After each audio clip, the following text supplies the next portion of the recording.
하나님을 아브라함을 부르시는 것으로 12장, 창세기 12장이 시작합니다.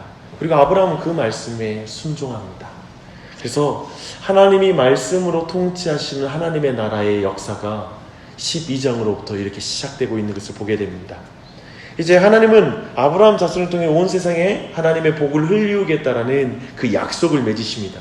하지만 이제 그 이후의 이야기는 아브라함과 그의 아들들 이삭과 야곱 또 12명의 손주들의 그 모습이 정말 하나님의 약속과 하나님의 성품과는 너무나 거리가 먼 인생이었고 기질을 가진 자들이라는 것을 여과 없이 우리에게 드러내고 있습니다.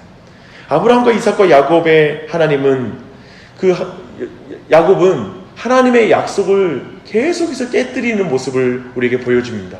하지만 하나님은 늘 하나님이 맺으신 그 언약에 신실한 것을 보여주고 있습니다. 그렇게 하나님은 아브라함과 이삭과 야곱의 인생에 하나님이 누구신지를 우리에게 설명해 주고 있습니다. 그런데 여기에서 창세기 후반을 잘 아는 사람들은 질문을 하게 돼요. 어떤 질문이냐면요, 야곱의 아들 요셉에게 창세기가 11장의 분량을 할애하고 있습니다. 최소한 분량대로 말한다면 아브라함의 하나님, 이삭의 하나님, 야곱의 하나님 하고 나서 요셉의 하나님이라는 걸 붙여주는 게 맞는 것 같아요. 뺀다면, 굳이 분량적으로 뺀다면 이삭을 빼는 게 맞아요. 분량이 많지 않으니까 빼는 게 맞아요. 근데 그렇게 하지 않습니다. 성경은 지금 야곱 안에서 요셉을 설명하고 있습니다. 야곱의 하나님 안에서 요셉을 말한다는 그 의미가 뭘까요?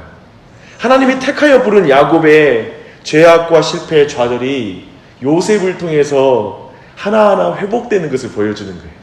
그래서 야곱의 입장에서 보면 자신의 못남과 부족함과 실패와 좌절 모든 것이 아들을 통하여 회복되고 하나님의 언약을 신실하게 이루는 걸 고백하는 예배자로 인도받는 그 일들이 일어나게 됩니다. 야곱의 하나님은 12아들들의 시기와 질투, 그 분리와 파괴 속에서 하나님이 누구신지를 극적으로 보여주는 것이 야곱의 하나님입니다. 주 안에 사랑하는 여러분, 저는 이 야곱의 하나님은 어쩌면 우리 모두에게 야곱과 너무 닮은 사람이 나고요, 그리고 야곱의 가족들과 너무 닮은 가족이 우리 가족일 수 있어요. 그리고 주변에 있는 인생일 수 있어요. 그래서 야곱의 하나님의 이 고백과 이 내용들은 우리 모두에게 너무나 와닿는, 어쩌면 세 조상 중에 가장 와닿는 인물이 이 야곱의 삶이고, 그 인생까지 하나님이 함께 하신다는 내용이 우리에게 큰 은혜가 돼요. 하나님이 우리 같은 인생을 이끌고 계시구나. 이제 왕의 꿈을 해석하여 애굽의 총리가 된 요셉은 7년의 풍년 동안 모래와 같이 많은 양식들을 성에 쌌습니다. 그리고 7년의 지독한 기근이 애굽과 고대 근동 땅에 닥치게 됩니다. 결국 가나안 땅에 살던 요셉의 형제들도 양식을 구하려고 내려온 것을 이제 44장이 보여주고 있습니다. 도착했는데 또 요셉까지 만나요. 사실 이것은 설명하기 어려워요. 수많은 사람이 양식을 구하러 왔을 터인데 그때 요셉이 그 가족을 만난 건 하나님의 섭리 외에는 설명할 수가 없습니다. 그런데 요셉은 자신을 노예로 판 형들을 딱 만났는데 자신의 신분을 드러내지 않습니다. 42장에서 요셉은 형제들을 스파이로 몰아서 시몬을 인질로 잡는 이상한 행동을 합니다. 그리고 스파이가 아님을 동생 베냐민을 데려와야지 내가 믿어주겠다라고 말하고 다른 형제들을 올려보냅니다. 이 상황은 형제들에게 자신을 애굽에 팔았던 상황을 곧바로 연상시킨 사건이었어요. 너무 고통스러운 사건이기 때문에 그들이 42장 21절 보면 형제들이 서로 이렇게 이야기해요. 우리가 아우의 일로 말미암아 범죄하였도다. 그가 우리에게 애걸할 때 그 마음의 괴로움을 보고도 듣지 아니하였으므로 그 괴로움이 우리에게 임하도다 라고 말합니다. 지금 요셉은 자신을 버렸던 형제들이 또다시 시므온을 버리고 그냥 도망치는지를 확인하고 있는 거예요. 또한 그리고 오늘 통독 본문인 44장에서는 누명을 씌우는 대상을 바꿔버려요. 애굽에 데려온 동생 베냐민에게 누명을 씌웁니다. 형들이 베냐민을 어떻게 대하는지 보겠다는 거예요. 이때 형제들이 옷을 찢고 슬퍼하기 시작해요. 더 나아가 앞장에서 며느리와 부끄러운 일을 행했던 유다가 그 앞에 서서, 그리고 그 형제들이 이제 자신이 베냐민 대신 여기 남을 테니까 베냐민은 보내주세요 라고 말하는 그런 모습을 보입니다. 주 안에 사랑하는 여러분, 이때 요셉이 뭘 봤을까요? 하나님이 자신에게만 일한 것이 아니라 형제들에게도 일한 것을 본 거예요. 아마도 형제들은 동생을 판 일로 지을 수 없는 수치심 가운데 늘 살았을 거예요. 그러던 차에 시므온과 베냐민 사건을 통해 덮어뒀던 기억하고 싶지 않았던 과거가 기억났을 거예요. 동생을 팔았던 그 기억이 나는 거예요. 그리고 이제 다시는 그런 실수를 하지 않을 거야 라고 다짐했을 거예요. 내게 그런 일이 닥치면 예전 것처럼 행동하지 않을 거야. 그리고 그 다짐을 요셉 앞에서 지금 보여주는 것입니다. 이렇게 보면 형제들을 하나님이 빚은 방법은 뭐냐면 그들의 실패와 좌절과 죄책감을 통해서 그들을 하나님 백성답게 하나님이 빚어가시는 것입니다. 놀랍지요. 그 은혜가 우리에게도 있길 바랍니다. 이제 45장을 보십시다. 요셉은 이렇게 형들의 변화된 모습을 확인했을 때 드디어 자신의 신분을 드러내요. 이 과정은 요셉의 지혜와 성숙함이 참 묻어나오는 장면이기도 합니다. 요셉의 관심은 형들의 잘잘못을 따져 물어서 형들에게 용서를 자신에게 구하는 걸 보고자 하는 게 요셉의 목적이 아닙니다. 그리고 자신의 느낀 그 고통을 형제들이 고스란히 한번 느껴봐라 하는 그런 아주 고약한 심보로 이 일을 행하는 게 아니에요. 요셉의 관심은 형들이 자신을 판 그 악을 행한 것으로부터 돌이키는 것을 보고 싶은 거예요. 죄책감과 수치심이 가득한 형제들의 그 삶을 그로부터 건져주고 싶은 거예요. 서로 미워하고 갈등하고 분열하는 하나님의 백성이 아니라 서로 사랑하고 서로를 위해서 희생할 수 있는 하나님의 백성이 되는 것을 보고 싶은 거예요. 그 회복을 보고 나자 자신의 신분을 드러내는 것입니다. 그래서 자신이 요셉임을 알고 요셉의 보복을 두려워하는 형들에게 요셉이 한 말이 너무 중요합니다. 45장 5절로 8절에 있는데요. 당신들이 나를 그곳에 팔았다고 해서 근심하지 마소서. 한탄하지 마소서. 하나님이 생명을 구원하시려고 나를 당신들보다 먼저 보내셨나이다. 이 땅에 2년 동안 흉년이 들었으나 아직 5년은 밭갈이도 못하고 추수 못할지라. 하나님이 큰 구원으로 당신들의 생명을 보존하고 당신들의 후손을 세상에 두시려고 나를 당신들보다 먼저 보내셨습니다. 그런즉 나를 이리로 보낸 이는 당신들이 아니요 하나님이시라. 하나님이 나를 바로에게 아버지로 삼으시고 그 온 집의 주로 삼으시며 애굽 온 땅의 통치자로 삼으셨나이다. 이 말씀이 바로 요셉이 사사로운 보복심으로 형제를 대하지 않았다라는 증거입니다. 또한 이 말씀이 요셉이 형들을 용서한 이유예요. 생각해보면 용서할 수 없는 죄를 지었죠. 그러나 자신에게 벌어진 비참한 일이 하나님의 섭리 속에 있다는 걸 안 거예요. 하나님의 섭리 속에 있다는 걸 알면 용서가 돼요. 이해가 돼요.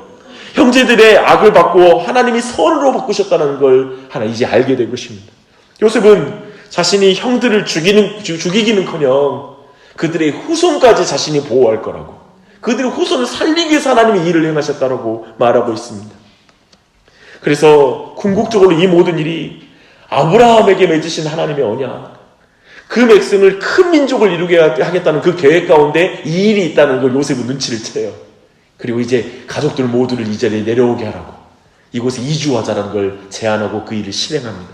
주 안에 사랑하는 여러분, 이 말씀은 오늘날 우리 개인의 삶에도 인생에도 반복됩니다. 모든 것을 합력하여 선을 이루시는 하나님은 세옹지마의 인생관과 긍정적인 사고방식을 넘어서 우리 모두가 당하는 고통스러운 현실의 진정한 답이에요. 선을 이루신 하나님, 모든 악을 바꾸신 하나님, 섬세하게 내 삶을 다스리신 하나님의 선을 믿는 것만이 우리의 삶에 답이 없는 인생 속에 소망을 품게 하고 기쁨을 갖게 하고 정말 미워할 수밖에 없는 상황 속에 사람들 곁에 있어도 그들을 계속 용서하며 가는 그 길을 걸어갈 수 있게 해줍니다. 악을 선으로 바꾸신 하나님, 그 하나님을 주목하십시오. 하나님을 믿으십시오. 위대한 하나님의 세심한 손길을 믿으십시오. 우리 삶 가운데 일하실 줄 믿습니다. 아멘. 이제 46장은 야곱의 모든 가족이 애굽으로 떠나는 것을 보여줍니다. 이제 가족들 이름 하나하나가 기록되고 있어요. 근데 저는 이 족보가 너무 새롭게 와닿더라고요. 이번에는 마치 영화 마지막에 영화를 만든 사람들의 이름이 등장할 때 아마도 그 가족들이 그 영화를 본다면 그 이름에 대해서 다르게 느낄 것입니다. 그처럼 말 많고 탈 많았던 야곱의 가족들, 그들의 이름과 얽힌 불순종과 잔혹한 살인, 질투와 시기심, 교만과 이기심, 분쟁과 분열, 그 모든 다툼이 버무려진 그들임에도 하나님이 여기까지 인도하신 사람 이 이름 좀 봐라. 그런 것 같았어요. 그렇게 그 부분이 와닿아요. 근데 기억하세요. 거기에 우리 이름이 있어요. 거기에 우리의 이름이 있어요. 마지막 날에 주님의 그 생명 족보 안에 우리가 있을 것입니다. 예전과는 달리 이제 하나님을 아는 지식이 더 이제 많아졌고 깊어진 사람들이에요. 특히 하나님의 주권과 섭리를 신뢰하는 요셉이 그 중심에 서 있어요. 그리고 야곱의 아들들도 이제 하나님 자녀답게 서로를 위해서 희생하고 서로를 보호하는 사람으로 이제 그 이름이 등장해요. 그런데 이 일은 요셉이 주도한 것이 아니라 하나님이 주도하신 일입니다. 여기 그 이름이 높아지는 게 아니라 이 이름 하나하나에 하나님의 이름이 새겨져 있어요. 하나님의 역사하심이 있어요. 그래서 하나님을 영화롭게 해야 돼요. 일찍이 창세기 15장에서 아브라함에게 하신 약속이 성취된 사건입니다. 15장에 보면 그들이 애굽 땅에서 400년을 머물 것이라고 하나님은 이미 말씀하셨어요. 성경의 이 선 언약 후 성취를 통해 다시 보여주므로 이 일이 요셉의 계획이 아니라 요셉이 이 일을 주도하는 인물이 아니라 하나님이 오랫동안 준비하고 그리고 계획했던 일을 요셉이 순종하여 행하고 있다는 걸 성경은 드러내고 있습니다. 참으로 요셉은 아마도 자신이 애굽 총리여서 감동하는 게 아니라 하나님의 말씀을 실천하고 수종드는 자라서 종이라서 되게 감격했을 거예요. 요셉의 정체성은 그거였을 것입니다. 우리도 동일해요. 그저 우리 가족 잘 건사하고 좋은 환경으로 우리 아이들을 인도하는 게 내 삶의 목적이 아니라 하나님의 말씀에 수종드는 부모가 되는 것. 그 위치에 서는 게 우리의 신분인 줄 믿습니다.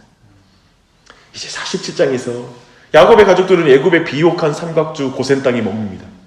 요셉은 사실이기도 하고 또한 의도적으로 자신의 가족이 애굽 사람들이 싫어하는 목축우라는 직업을 가졌다는 걸 바로 앞에서 강조합니다. 그리고 고센 땅에 살기를 구해요. 이는 애굽의 종교에 물들지 않고 언약 백성으로서 정체성을 지키기 위해서 그렇게 말한 것입니다. 여기에도 의미가 있지만 저는 47장에서 야곱의 유언이 가슴이 너무 먹먹하고 감동이 돼요. 진짜 멋진 고백이에요. 이제 자손들은 이제 여러분들이 야곱 인생 통독으로 배웠기 때문에 이번엔 또 다를 것입니다. 느끼는 게 다를 거예요. 이제 자손들은 애굽 땅에서 번성하고 있어요. 그런데 그는 요셉을 불러 유언하고 있어요. 나는 애굽에서 죽는다. 내 자손들도 애굽에서 번성할 것이다. 그러나 이곳은 우리가 있을 영원한 본향이 아니다. 저 가나안 땅이 우리에게 하나님이 약속한 땅이야. 그러니 내 매장지는 가나안 땅이 돼야 돼. 여기에 묻지 마. 내 매장지를 가나안 땅에 둬서 백성들에게, 내 후손들에게 여기가 본향이 아니라 가나안 땅이 본향인 걸 꼭 알려줘야 돼. 이걸 꼭 약속받아요. 그는 가나안 땅에 세워질 하나님 나라를 바라보고 죽는 거예요. 우리 중 누가 약탈자 야곱, 주면서 그걸 놀 줄 모르는 야곱, 속이는 자 야곱, 라헬을 편애하고 요셉을 편애하는 야곱, 자기 고집과 방법을 놓지 못하는 야곱, 도무지 예배할 줄을 모르는 그 야곱이 이렇게 변화될 줄 누가 알았어요? 이 마지막을 보세요. 마지막이 뭐냐면 그 마지막에 이때 침상에서 그가 하나님을 경배하였더라. 감동이 돼. 그의 전 인생을 통해 그래서 라반을 통해 요셉을 통해 그의 인생을 하나님이 빚어가는 걸 봐요. 예배자로. 이렇게 늙어야죠. 전라도 말로 이렇게 늙어야죠이. 그쵸? 그랬으면 좋겠어요. 참 감동이 돼요. 이제 기도 제목 나누고 같이 기도하겠습니다. 하나님의 요셉에게도 일하듯이 형들에게도 일하세요. 순종을 통해서도 일하시고 불순종을 통해서도 일해요. 믿으십니까? 선을 행할 때에도 일하시고요, 악을 행할 때도 일하세요. 우리의 죄책감과 좌절과를 그리고 우리가 지우고 싶은 실패를 통해서도 하나님 일하세요. 하나님이 사랑하는 자에게 모든 것이 합력하여 선을 이루는 것입니다. 이 시간 수많은 문제와 변화되기를 원하는 가족들이 있을 거예요. 도무지 안 변화되는 이웃들과 사랑하는 사람들이 있을 것입니다. 근데 그들 가운데 주님이 일하고 계심을 믿으십시오. 그리고 감사의 기도를 드리십시다. 그리고 고백하십시다. 일하지 않고 나빠지고 있다라는 불신을 내려놓고 주님의 일하심을 믿어야 돼요. 형들에게도 하나님이 일하고 있어요. 그 일을 이 시간 기도하며 나아가십시다. 또한 두 번째 기도는 하나님이 악을 선으로 바꾸심을 믿을 때 우리는 지금 처한 문제와 모든 상황에 감사할 수 있어요. 함께 자신의 모든 삶이 소망 가운데 있음을 고백하고 기도하십시오. 무엇보다 미워하는 사람이 있다면 그에게 받은 피해와 미움, 시기, 배신 등에 머물지 말고 하나님의 선한 손길을 믿고 그 미움의 감정을 내려놨으면 좋겠어요. 우리 안에 좀 마음에 미워하는 사람들을 내려놓으시게. 그래서 요셉처럼 하나님께 올려드리시게요. 그랬던 오늘 기도가 그저 우리 가족 잘 건사하고 좋은 환경 만드는 게 목적이 아니라 하나님의 말씀을 이루는 가정 되게 해주시옵소서. 하나님의 말씀을 받드는 종이 내 정체성입니다. 하나님, 내가 이 아침에 그런 기도를 드리게 해주십시오라고 간구하며 나아가십시다.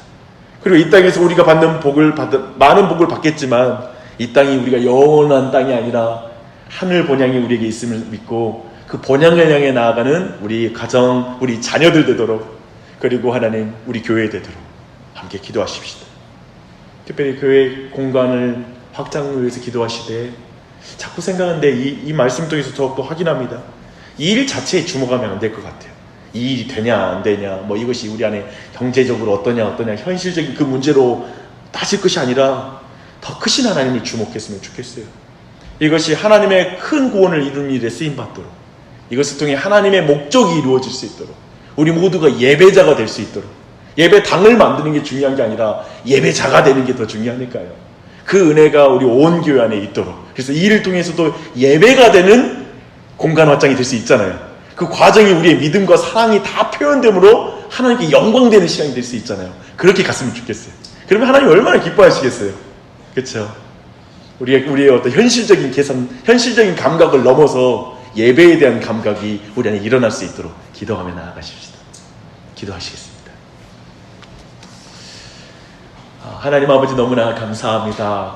이 아침에도 주님이 사랑하시는 자들, 그래서 모든 것을 합력하여 선을 이루시는 그런 믿음의 사람들 주님 앞에 인도하여 주셔서 기도할 수 있게 해주시니 감사합니다.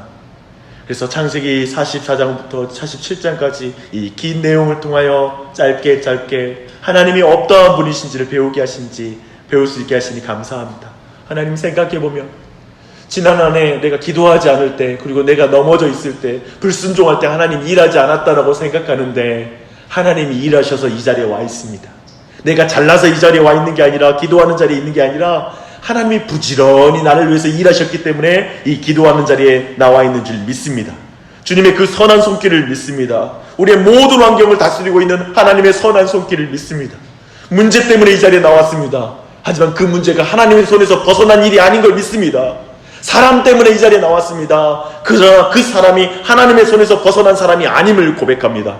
하나님이 일하고 계십니다. 붙잡고 계십니다. 그러니 주님께 간절히 기도합니다. 그 일 가운데 하나님의 뜻이 이루어지게 해주시고, 우리 가족 가운데 하나님의 뜻이 이루어지게 해주시고, 우리의 자녀들 가운데 하나님의 뜻이 속히 이루어지게 하여 주시옵소서. 주님, 이스라엘 백성이 고센 땅에서 부유해지고 풍족하게 살아도 야곱은 여기가 우리가 있을 땅이 아니야. 그리고 너 요셉이 애굽 총리가 되는 거 그게 중요한 게 아니야. 하나님의 말씀에 수종드는 종이 돼야 되고, 그리고 이 땅이 영원한 땅이 아니라 하늘 본향이 우리의 영원한 땅이야 라고 고백한 것처럼 우리 가정, 우리 자녀들 하나님의 종이 되게 하여 주시고, 그리고 영원한 본향을 향해 걸어가는 순례자 되게 하여 주시옵소서. 그 은혜가 넘쳐나는 은혜가 우리 온 교회, 온 가정 가운데 임할 수 있도록, 그리고 이 자리에 기도하러 나온 지체들과 그 가정의 자녀들에게 그 은혜가 임하도록 역사하여 주시옵소서. 이 아침에 기도할 때 큰 은혜 부어주시길 기도합니다. 특별히 교회의 공간을 기억하여 주시고, 이 일을 준비하는 모든 가정이 하나님께 예배가 되게 하여 주시고, 주님을 기뻐하며 우리의 믿음과 소망과 사랑으로 이 모든 일을 통하여서 하나님의 큰 일을 향해 나아가도록 주님 우리를 사용하여 주시옵소서. 모든 것에 감사드리며 주님, 이 아침에 기도하는 지체들 한 사람 한 사람의 마음을 어루만지시고 기도할 때 그 기도를 도와주셔서 주님, 기도할 때 하나님의 큰 은혜 가운데, 임재 가운데 하나님의 위로와 기쁨을 맛보도록, 그래서 감사함으로 기도하도록 성령 하나님 역사하여 주시옵소서. 감사드리며 예수님의 이름 받도록 기도합니다. 아멘.